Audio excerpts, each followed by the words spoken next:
All of these big deviants is all catching hell in 2024. It's up for all of them. It don't matter if you Diddy or whoever you is, TG Jakes, any of them. All lies will be exposed. That was Katt Williams months before Diddy's world unraveled. Now, with the courtroom heating up, whispers are swirling that the unfiltered comedian might be stepping out of the spotlight and into the witness box. What did Katt really know? And why does it sound like he saw this storm coming long before it hit? If he takes the stand, it could blow this entire case wide open. Stay locked in, because this might be the moment everything changes. The prediction that shook Hollywood. Cast your mind back to January 2024, when Katt pulled up on Shannon Sharpe's Club Shay Shay podcast. During that legendary interview that pulled in a ridiculous 83 million views, that's like everybody in Germany watching it for real. Katt dropped some bombs that had people side-eyeing at the time, but now got everybody looking at him like he's got a crystal ball or something. All of these big deviants is all catching hell in 2024. It's up for all of them. It don't matter if you Diddy or whoever you is, TG Jakes, any of them. All lies will be exposed. Yo, did y'all catch that? In January 2024, months before any feds kicked down Diddy's doors, before anybody was in handcuffs, Katt Williams straight up called it. He said 2024 was going to be the year when all lies will be exposed, and specifically named Diddy. This prediction about Diddy facing consequences in 2024 with all lies exposed has been all over the media, with people treating Katt like he's got insider information from the FBI or something. But wait, it gets even spicier. During that same interview, Katt dropped another bomb that's got everybody connecting dots like they're playing detective. Now, I've had to turn down $50 million 4 times. 4 times. Just to protect my integrity and that virgin hole I was telling you about.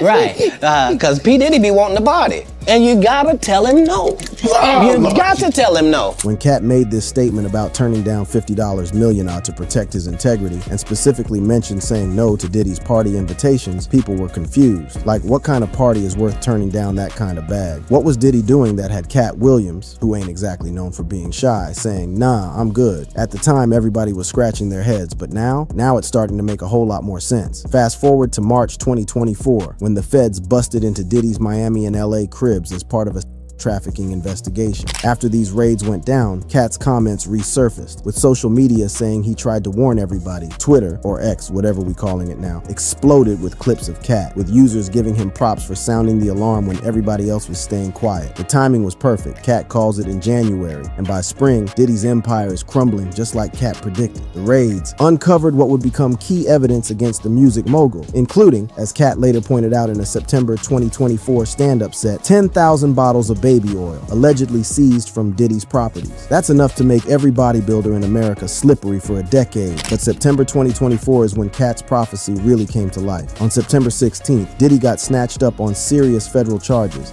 trafficking by force, fraud, or coercion, racketeering conspiracy, and transportation. The indictment claimed Diddy had created a criminal enterprise involving what they called freak-offs, elaborate private gatherings that prosecutors say often involved coercion and substances. Katt's reaction was quick and savage. On September 24, 2024, he shared an AI-generated clip on his Instagram story with the caption, "Diddy about to snitch on everybody," showing a scene from the movie New Jack City with Diddy's face edited in, suggesting he might start naming names to save his own skin. This is where the story gets juicy. With Diddy's trial now going down as of May 2025, people are speculating like crazy about whether Katt might pull up to testify. After all, his comments from over a year ago suggest he might have seen some things or been invited to participate in activities that could be relevant to the case. Could Katt be the surprise witness that sends Diddy straight to jail? Do not pass go, do not collect $200 million. So why are people so obsessed with the idea of Katt Williams taking the stand against Diddy? It's because Katt called it when nobody else would. When someone specifically names a person who's going to face consequences, and then those exact events unfold just like they said, people naturally wonder what else they might know. Add to that Katt's reputation as someone who doesn't play the Hollywood game, and you've got the perfect recipe for a viral story. Katt has built his brand on being real, no matter what it costs him. In interviews, he's portrayed himself as someone who refused to sell out for money or clout, claiming he said no to $50 million multiple times to stay true to himself. These claims, plus his apparent ability to predict Diddy's downfall, have made people trust him in a way they don't trust other celebrities. But Katt's beef with Diddy goes deeper than just moral objections. In a November 2024 GQ interview, Katt revealed a more personal reason for his issues with the music mogul. "So when I was a young man, Tupac was my favorite artist. If I hear you responsible for knocking my off. I don't give a what job I end up being in. I don't care how things go. Can get a way to get you. That's what I'm all about. I just don't like you walking around scot-free, cause you a demon, and I know demons are powerful, but I know why they're powerful. It's cold spiritual warfare going on out here in the real world. This statement connects Katt's criticism of Diddy to long-standing theories about Diddy possibly being involved in Tupac's 1996 murder, even though Diddy has never been officially connected to that case. This personal angle adds another layer to Katt's public stance against Diddy and might explain why he seems to know things others don't. As Diddy's trial continues,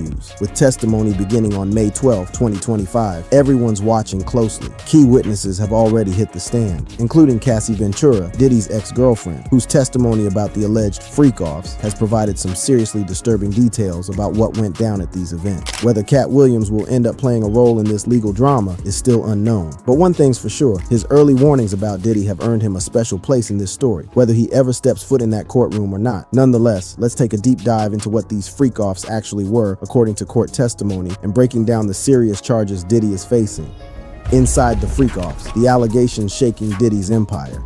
So what are these freak-offs everybody keeps talking about? According to court testimony and legal documents, these were elaborate, multi-day private gatherings involving alleged substances and non-consensual adult activities. We're talking luxury settings, five-star hotel suites, private mansions, occasionally yachts, organized with a level of detail that prosecutors say points to a criminal operation rather than just some adults having consensual fun. One of the most detailed breakdowns of these freak-offs has come straight from Cassie Ventura, Diddy's former girlfriend, who took the stand on May 13, 2025, dropping some jaw-dropping testimony about what allegedly went down. According to Cassie, these weren't just random get-togethers. They were meticulously planned performances that Diddy directed, watched, and often recorded like he was making a movie or something. Cassie's testimony painted a disturbing picture of control and pressure. She described being told to find male companions through certain companies and websites at Diddy's direction. These freak-offs supposedly followed a specific pattern that Cassie broke down in court, starting with what she called descriptive foreplay, then touching, which is when all the baby oil comes out, followed by more intimate activities. Now, after she details a lot of the background, she starts going into the things that a lot of us wanted to know about. So they talk to her about the freak-offs, and what she says about the freak-offs is that Diddy allegedly was in control.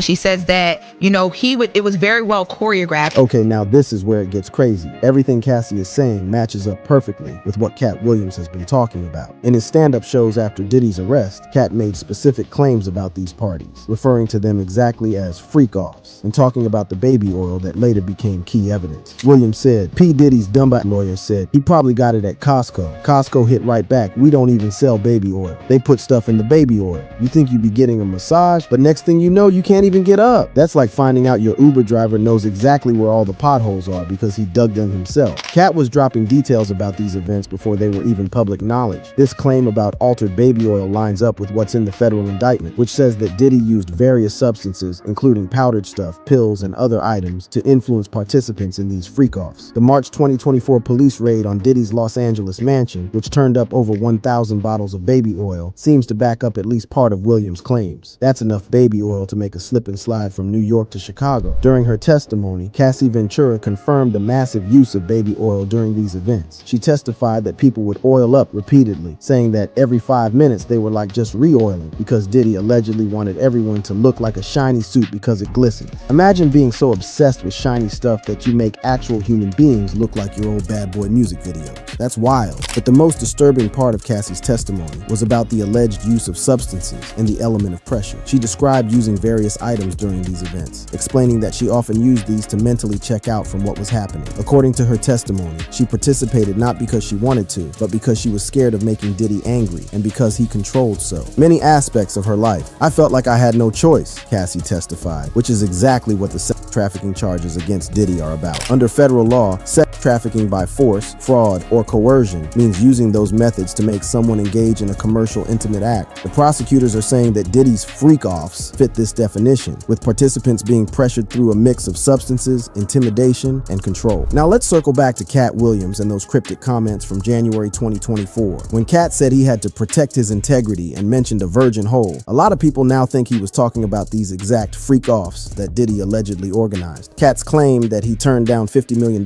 4 times to avoid Diddy's parties hits different now that we're hearing details from the trial. When Katt says he has receipts, which is slang for evidence or proof for everything he's claiming, it makes you wonder what exactly he knows and whether he might eventually be called as a witness. If he really does have evidence related to these allegations, the prosecutors would probably be very interested in talking to him. The charges against Diddy are no joke. He's facing 5 criminal counts, including racketeering conspiracy, sex trafficking by force, fraud, or coercion, and transportation for prostitution. If he's found guilty, he could be looking at life behind bars, with the sex trafficking charges alone carrying a minimum sentence of 15 years. That's like going to prison when your kid starts kindergarten and not getting out until they've graduated college. Beyond the criminal charges, Diddy is also dealing with a mountain of civil lawsuits. As of May 13, 2025, he's facing 63 civil lawsuits alleging inappropriate behavior and related misconduct, with the potential for hundreds more. These civil cases, documented in detail by the Washington Post, include allegations from dozens of accusers claiming Diddy used his industry influence to take advantage of individuals, with some allegations going all the way back to the 1990s. The sheer number of these lawsuits makes you wonder if Katt Williams might have been aware of patterns of behavior that others in the industry either didn't know about or chose to ignore. If Katt really did refuse to participate in activities that he found problematic, as he claims, it raises questions about how many other celebrities might have made different choices. One of the most explosive aspects of this case involves the rumored list of celebrities who allegedly attended Diddy's parties. It's super important to distinguish between people who went to Diddy's public, star-studded events versus the alleged freak-offs that are at the center of the criminal charges. But social media has been going wild with speculation about who knew what and when. Several big names, including Leonardo DiCaprio, Jay-Z, Beyonce, Ashton Kutcher, Paris Hilton, and others, have appeared in viral social media lists supposedly connecting them to Diddy's freak-offs. But hold up, these lists aren't verified by any official sources, and many of these celebrities probably just attended Diddy's public events, not necessarily any alleged illegal activities. It's like saying everybody who's ever been to McDonald's is responsible for the ice cream machine being broken. What's more concerning for the celebrities named, though, is the legal action being taken by attorney Tony Buzbee, who represents over 100 accusers. Buzbee has reportedly sent letters to multiple high-profile guests who attended the freak-offs, including actors, entertainers, athletes, and politicians. Buzbee has stated that if celebrities knew someone was being pressured and did nothing, they could be just as liable as those directly involved. That's like saying if you see someone shoplifting and don't tell security, you might get charged too. This raises the stakes for anyone who might have knowledge of these events, potentially including Katt Williams. If Williams really did turn down invitations to these gatherings, as he claims, his perspective could be valuable to prosecutors trying to establish what these events were like and who knew about potential misconduct. But while the speculation about Williams potentially testifying makes for a juicy storyline, we gotta keep it real. There's currently no evidence from credible sources that Katt Williams has testified against Diddy in court or is scheduled to do so. Despite all the viral stories and social media buzz, the idea of a courtroom eruption following Williams' testimony appears to be based on misunderstanding or possibly joke content rather than actual events. As the trial continues, more witnesses are expected to take the stand, including potentially other associates and former partners of Diddy. The trial is expected to run for 8 to 10 weeks, going Monday through Friday, initially from 9:30 a.m. to 5 p.m. ET, and later shifting to 9:30 a.m. to 3 p.m. ET.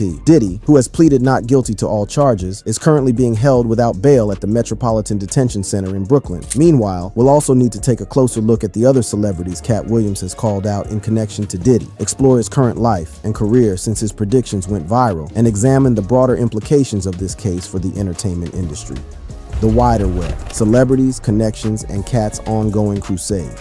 First off, let's talk about one of the juiciest aspects of this whole saga, the alleged celebrity connections to Diddy's freak-offs, and how Katt Williams has been dropping hints about these high-profile figures. While Katt hasn't straight up published a spreadsheet of celebrities he thinks were involved, his comments have definitely got people speculating and asking questions about who knew what in these Hollywood streets. During that legendary January 2024 interview on Shannon Sharp's Club Shay Shay podcast, Katt made some broader statements about industry corruption that went beyond just Diddy. He declared, "All of these big dick deviants is all catching hell in 2024. It's up for all of them. It don't matter if you Diddy or whoever you is, TG Jakes, any of them, all lies will be exposed." By saying all of them, and specifically including other names alongside Diddy, Katt was basically saying, it ain't just Diddy, y'all. There's a whole crew of people about to get exposed. That's like standing in a room full of people with their hands in the cookie jar and announcing that security cameras have been rolling the whole time. The panic that must have caused among certain circles, the question of which celebrities celebrities might be involved has become a major talking point in both the trial and social media coverage. Several high-profile names, including Leonardo DiCaprio, Jay-Z, Beyonce, Ashton Kutcher, Paris Hilton, Howard Stern, Russell Brand, Mariah Carey, Jennifer Lopez, Russell Simmons, Usher, and Megan Fox have appeared in viral social media lists supposedly connecting them to Diddy's freak-offs. Now we gotta keep it real. These social media lists aren't verified by any official sources. Most of these celebrities probably just showed up to Diddy's public parties, not necessarily any alleged illegal activities. But the fact that these lists exist and people are obsessing over them shows just how much impact Katt's warnings about industry figures have had. One case where Katt did get more specific involves Jay-Z. In his comments about how much he loved Tupac Shakur, Katt indirectly referenced theories connecting both Diddy and Jay-Z to Tupac's death. And it's worth noting that Jay-Z has been specifically accused in a civil filing of assaulting a 13-year-old girl with Diddy at an after-party following the 2000 MTV Music Video Awards. While this allegation relates to a white party rather than explicitly a freak-off, and Jay-Z has denied the accusations as heinous, it does connect to the broader web of allegations surrounding Diddy and his inner circle. Katt's willingness to allude to powerful figures like Jay-Z shows he's not scared of anybody, no matter how much power they have in the industry. That's like walking into the lion's den wearing a meat suit and telling the lion it has bad breath. The man has no fear. The legal heat around these celebrity connections has intensified as the case moves forward. Tony Busby, a lawyer representing over 100 new accusers, has sent letters to multiple high-profile guests who attended the freak-offs, including actors, entertainers, athletes, and politicians. Busby has said that if celebrities knew someone was being harmed and did nothing, they could be just as liable as those directly involved. This legal move aligns perfectly with Katt's suggestion that there would be a wider reckoning in the entertainment industry. His prediction that all lies will be exposed in 2024 seems more and more accurate as additional figures find themselves caught up in the legal web surrounding Diddy. It's like Katt was reading from a script that nobody else had seen. Beyond his comments about specific celebrities, Katt has also made broader criticisms of how power works in the entertainment industry. In various interviews and stand-up routines, he has positioned himself as someone who refused to compromise his principles despite being offered major money. His claim of turning down $50 million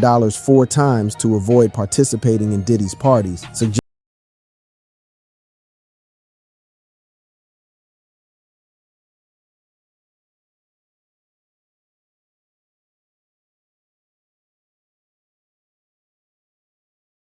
2024 interview gained viral attention following Diddy's legal troubles. Katt has embraced his role as what some people are calling an everyman prophet. Videos and GIFs of Williams winking flooded the internet whenever significant news about Diddy broke, with fans viewing him as someone who had insider knowledge all along. In his November 2024 GQ interview, Katt leaned all the way into this perception, offering deeper insights into his views on Diddy and others in the industry. He explicitly connected his criticism of Diddy to his love for Tupac Shakur, suggesting a personal motivation for his stance against the music mogul. This interview, titled "Katt Williams, the Man Who Opened the Portal," further cemented his image as someone with unique insight into industry secrets. That title is wild. It makes Katt sound like he's Dr. Strange or something, opening portals into alternate dimensions of industry truth. Katt has continued his comedy career with renewed energy, finding his stand-up performances analyzed for additional hints or revelations about Diddy and other celebrities. His September 2024 stand-up routine following Diddy's arrest, where he referenced the 10,000 bottles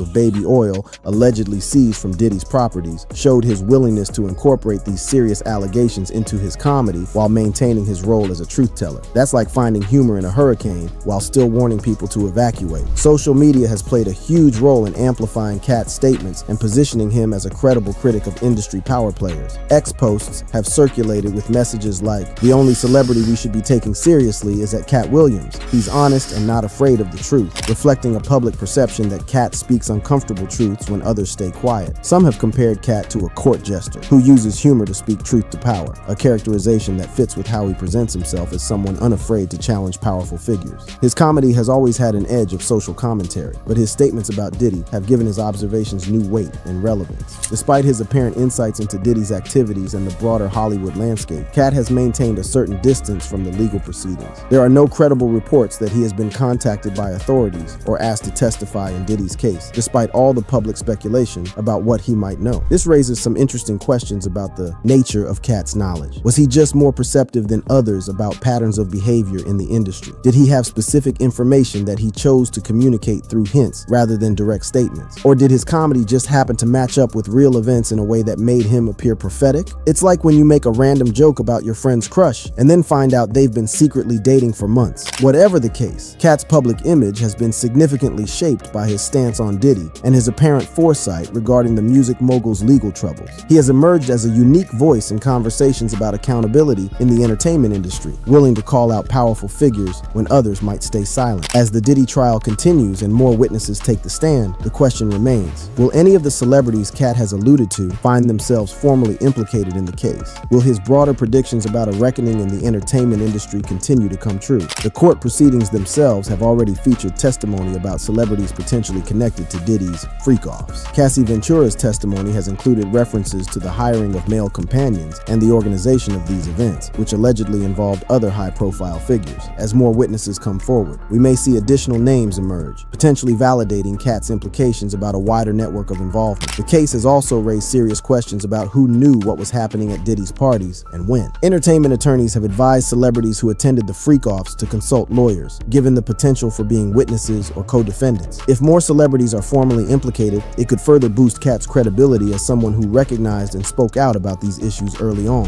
And y'all, let's be real, Katt didn't just casually mention this stuff. He was out here dropping bombs on the entire industry. When he said in that Club Shay Shay interview that he had receipts for everything he was saying, he was basically telling these celebrities, I got the dirt and don't think I won't use it. That's like having everyone's search history and threatening to make it public. Suddenly everybody's acting right. The way Cassie described these freak-offs in her testimony matches up with so many of Katt's hints and allegations. She talked about how meticulously planned these events were, with specific supplies like scented candles for lighting and ambiance. She mentioned how Diddy wanted everything to smell a certain way, using specific brands like Glade. Imagine being so controlling you're micromanaging what candles get lit. That's not a party planner, that's a whole dictator. But the most disturbing parts of Cassie's testimony involved how these events made her feel. She described feeling horrible and worthless after participating in these freak-offs, which she says she only did out of fear and because she didn't want Diddy to find someone else. She testified that Diddy would manipulate her with comments like, "You're boring" and "You're predictable" when she tried to avoid these activities. That's classic manipulation, making someone feel inadequate so they'll do whatever you want. It's like your toxic ex telling you nobody else would put up with you to keep you from leaving. Cassie's testimony gives so much more weight to Katt's decision to distance himself from Diddy in these events. If what she's describing is accurate, then Katt's choice to protect his integrity and virgin whole by turning down those invitations shows he recognized something deeply problematic that others either missed or chose to ignore. Beyond the specifics of Diddy's case, Katt's comments speak to broader issues of power, consent, and accountability in the entertainment industry. His willingness to risk financial opportunities and potential industry backlash to maintain his principles offers a counterpoint to the culture of silence that often surrounds powerful figures. In many ways, Katt's stance reminds us of other whistleblowers and truth-tellers who have challenged powerful institutions. His comedy has become a vehicle not just for making people laugh, but for social commentary and moral critique. Whether or not he ever formally testifies against Diddy or other celebrities, his public statements have already had a major impact on how we understand this case and the industry dynamics surrounding it. This personal element makes Katt's commentary more compelling, but also potentially more complex. Critics might question whether his views on Diddy are colored by his personal feelings about Tupac's death, rather than objective observations about Diddy's behavior. But given how many of his claims have been substantiated by court testimony and legal proceedings, it's hard to dismiss his insights entirely. For more content like this, click on the videos showing on your screen now. Oh, Jennifer Lopez is going to be there. Oh, Rick Ross is going to be there. Everyone's going to be there. Joe Rogan been going off about Diddy on his podcast, and he is talking about powerful figures, household names, the kind of people you'd never expect to be caught up in this web. As lawsuits pile up and secrets start slipping through the cracks, the question isn't just what did Diddy do, it's who did he do it with and who helped cover it up. Joe Rogan exposed the celebrities involved with Diddy. Hey, check it. Joe Rogan, the podcast king who be having everybody from fighters to scientists on his show, has been talking mad spicy about Diddy and this whole scandal. First off, let's get into what Joe Rogan actually thinks about this Diddy situation. Based on multiple episodes of the Joe Rogan Experience, homie definitely believes there's more to this story than what's being reported in the mainstream. In April 2024, Rogan was kicking it with comedian Andrew Schultz, discussing them federal raids on Diddy's cribs. During that convo, Schultz threw out a theory that had everybody Rogan's ears perked up. September of 2023 to produce the rapper's most recent release. So he said hundreds of cameras in his homes in LA, New York, and Miami. And Diddy liked to throw the parties. Like, he would throw the white party. He'd do, you know. But who's he have taking care of that footage? I mean, you know, you can get people. Wow. You know, powerful dude. He's a powerful dude, and I think he really enjoys power. The underage people. Schultz suggested that when the feds pulled up on Diddy with them big-ass Hummers, they weren't just looking for dirt on Diddy. They were searching for tapes that might have other big names caught slipping. Rogan agreed, saying, yeah, oh, I'm sure. Basically co-signing that theory that the feds might be after bigger fish than just Diddy. This right here shows Rogan's general stance on the situation. He believes this ain't just about Diddy as an individual, but potentially about a whole network of powerful people who might be implicated. It's clear Rogan thinks there's some deep going on behind the scenes, possibly involving some big names in entertainment and beyond. Rogan's take on Diddy himself ain't exactly sympathetic either. In a conversation that was reported by IMDb, Rogan said, I bet Diddy is not even gay, suggesting that them stories about Diddy having sex encounters with male celebrities wasn't about sexuality, it was about power. Rogan called it a drugged up power move, like Diddy was just flexing his influence and control to dominate others. That's Rogan basically saying Diddy's whole vibe is about power and manipulation, not just regular celebrity shenanigans. He's painting a picture of Diddy as someone who uses as a weapon to control people in situations, which is a serious accusation beyond just the legal charges. Rogan's also talked about possible connections between Diddy and other high-profile scandal figures. In October 2024, Rogan and UFC fighter Israel Adesanya discussed potential connections between Diddy and Jeffrey Epstein, suggesting there might be overlap between their social circles and activities. That's Rogan drawing a parallel between two major scandals involving powerful men and alleged sexual misconduct. But the wildest take from Rogan came when he was discussing Jamie Foxx's mysterious health scare from 2023. In late 2024, Rogan had comedians Shane Gillis, Mark Norman, and Ari Shaffir on his podcast, and they got to talking about some crazy rumors. Rogan straight up mentioned claims that Diddy had poisoned Jamie Foxx, leading to Foxx's hospitalization. Jamie Foxx just recently said that P. Diddy poisoned him, Whoa. and that's why he got that stroke. I've heard that. He talked about it on stage. He said it? He said it. He got poisoned? He said it. He goes, I didn't have a heart attack because of the vaccine. While discussing this rumor, Rogan said, it's possible, that's totally possible, but it's also possible he was explaining why he went to the hospital and he hasn't talked about it since. So he wasn't completely buying into the theory, but he wasn't dismissing it either, showing his openness to considering some wild possibilities in this case. Rogan then went even further, saying, Bro, Whoa. I think there was some crazy shit going on. Like Cosby, like drugging. Diddy to wasn't sleep? even that I big. think It was murders. Drake could do it. There's alleged murders. A bunch of people that got pneumonia. A bunch of convenient people that died of pneumonia. this man was basically suggesting Diddy might be connected to people dying. That's some heavy accusation, even if he's just speculating. So Rogan's overall stance on this Diddy situation is that it's bigger and darker than what's being reported. He's suggesting potential connections to other powerful figures, possible blackmail operations, and even hinting at more serious crimes beyond what Diddy's currently charged with. Now let's talk about them celebrities that's actually named in them lawsuits against Diddy, because regardless of what Rogan or anybody else is speculating about, there are some real names and actual legal documents that's facing serious heat. According to Newsweek, NPR, and Business Insider, there's a whole squad of celebrities who've been named in lawsuits connected to Diddy. Some of them are straight up co-defendants, meaning they're accused of participating in illegal, while others just get mentioned as being around when stuff was going down. Let's start with the heavy hitters who've been named as co-defendants. First up, Jay-Z, Harv himself. Bro was initially accused of drugging and raping a 13-year-old back in 2000 alongside Diddy. That's some serious allegations. But here's the thing, that lawsuit got dropped with prejudice in February 2025, which means it can't be refiled. That suggests the accusations against Jay might have been capped, but the fact that his name even came up shows how big this whole situation is. Then you got Aaron Hall, the R&B singer, who'd been accused of sexually assaulting a 16-year-old in 1990 with Diddy. His case still active, so he's definitely in a hot spot right now. Harv Pierre, who used to be the president of Bad Boy Records, is in even deeper shit. He's being accused of trafficking and gang a 17-year-old back in 2003. Pierre is named in multiple lawsuits, so his legal situation looking mad sketchy. Cuba Gooding Jr., who already had his own sexual misconduct issues, now being accused of actually harassing and assaulting Rodney Lil Rod Jones on Diddy's yacht. Gooding says it's Katt, but with his history, these new allegations gonna hit different. And it ain't just industry vets. Diddy's own sons, Justin and Christian Combs, both named in lawsuits too. Justin accused of soliciting sex workers and underage girls, while Christian accused of drugging and assaulting a woman on Diddy's yacht. That's family business getting aired out in the worst way. Jacob Arabo, known as Jacob the Jeweler to all the rappers, accused of forced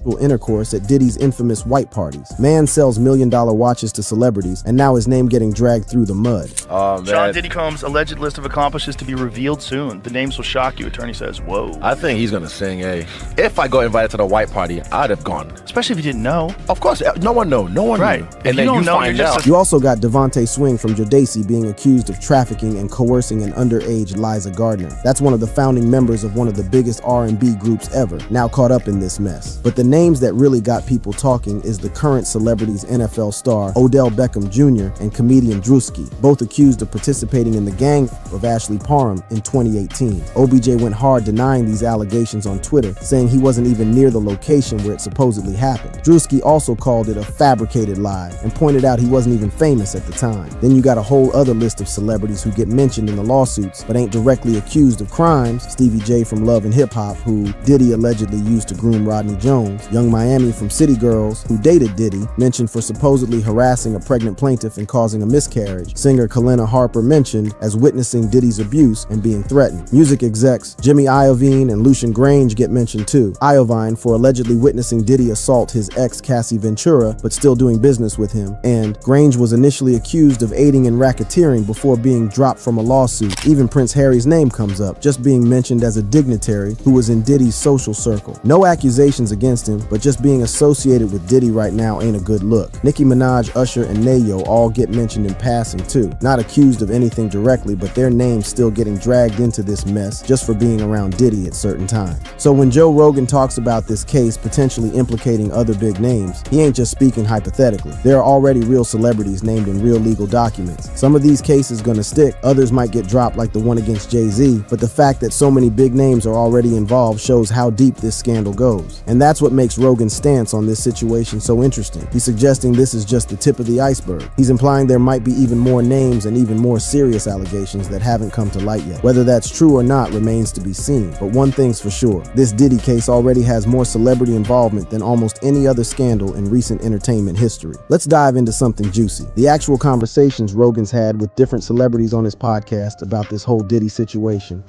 Joe Rogan's convos with celebrities about Diddy.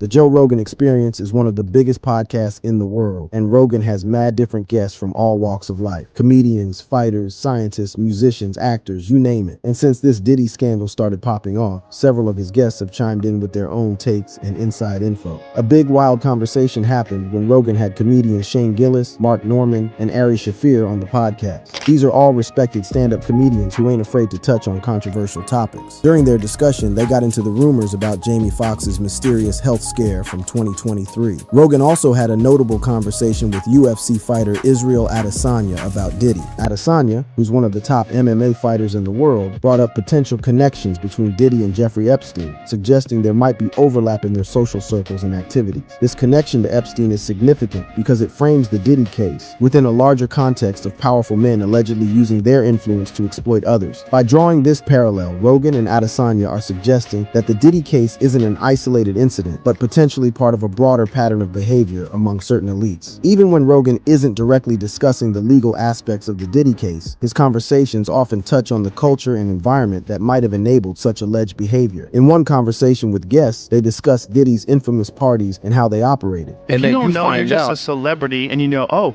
Jennifer Lopez is going to be there. Oh, Rick Ross is going to be there. Everyone's going to be there. That would be a cool place. I want to meet those people. They talked about how these parties would often start off as legitimate celebrity gatherings, the kind any famous person might want to attend, but would allegedly transition into something else entirely as the night went on. This structure, an innocent front hiding darker activities, is exactly the kind of system that allows abuse to flourish while maintaining plausible deniability. Rogan's conversation with a guest about the lavishness of these parties also reveals something about Diddy's mindset and approach to cultivating his image and influence. That time, Puff was the biggest guy in the world. You know, you couldn't even, and he was throwing a party, and he said, yo, Playboy, this party's $1.5 million.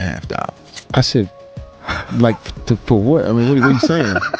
He said it costs $1.5 million to throw this party. I said, Puff, oh my God, I love it. The party's amazing. Yes, the mayor is here and everything. I said, but that's too much money. I said, you come to my place in LA, I'll throw you a party for $400 that will rival this party. And he got a little mad because, you know, he was like, yo, no, I'm known for this. Don't front. I said, this anecdote about Diddy spending $1.5 million on a party and getting upset when someone suggested that was excessive shows his concern with maintaining a certain image and status. It paints a picture of someone obsessed with being seen as the biggest and most powerful figure in the room, a trait that aligns with Rogan's characterization of Diddy's alleged sexual misconduct as power moves rather than genuine expressions of sexuality. Another interesting aspect of Rogan's discussions about Diddy is how he addresses the rumors about the physical evidence allegedly found during the federal. In one conversation, Rogan and his guests discussed reports about what was supposedly discovered at Diddy's properties. Dude, when Homeland Security invades your house, You got problems. with dudes with guns and body armor.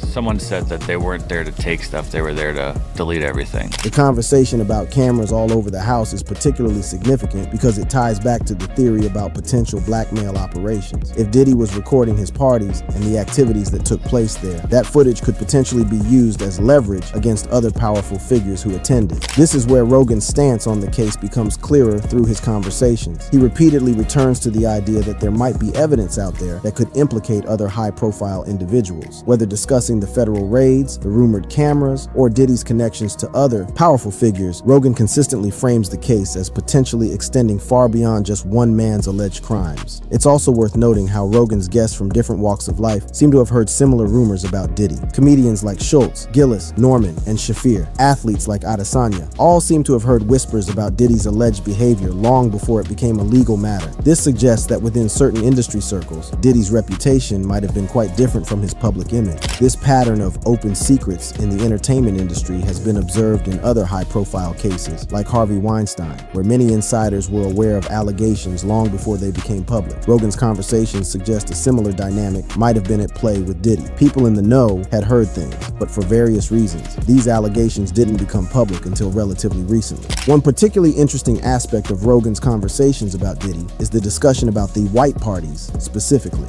These were Diddy's signature events, known for their dress code requiring all attendees to wear white. They were high profile, widely covered in the media, and attended by numerous celebrities. In his conversations, Rogan and his guests discuss how these parties might have served as a perfect, cover-legitimate, public-facing events that could potentially mask more questionable activities. The public nature of these parties, with their celebrity attendees and media coverage, provided an air of legitimacy that could make allegations about misconduct seem less credible. The cumulative picture that emerges from these various conversations on Rogan's podcast is of Diddy as someone who carefully cultivated relationships with powerful people across different spheres, maintained a public image of legitimate success and influence, but allegedly used that position to engage in behavior that, if the allegations are true, was deeply exploitative and potentially criminal. Rogan's willingness to have these frank discussions with various guests from different backgrounds has helped bring more attention to the case and its potential implications. While he's careful not to present speculation as fact, these conversations have certainly contributed to public understanding and scrutiny of the allegations against Diddy, and it's worth noting that Rogan's influence in this regard is substantial. According to TMZ, during jury selection for Diddy's sex trafficking trial in May 2025, one potential juror mentioned they learned about Diddy's parties from listening to Rogan's podcast. This shows how discussions on platforms like the Joe Rogan Experience can shape public perception and even potentially influence legal proceedings. Let's get into the real talk about what this all means and what might happen next. The real impact and what's next. Sometimes you have to tell Diddy no. Oh, man, bruh. Yeah, it's crazy. This Diddy situation is one of the big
Those like Aaron Hall, Harve Pierre, and the Combs brothers face potential criminal charges, civil liability, and devastating reputational damage. If convicted, they could face imprisonment, fines, and registration as offenders. For athletes like Odell Beckham Jr., the allegations could derail not just his current career, but his entire legacy. Even though he's strongly denied, the accusations, the mere association with this case, could make teams hesitant to sign him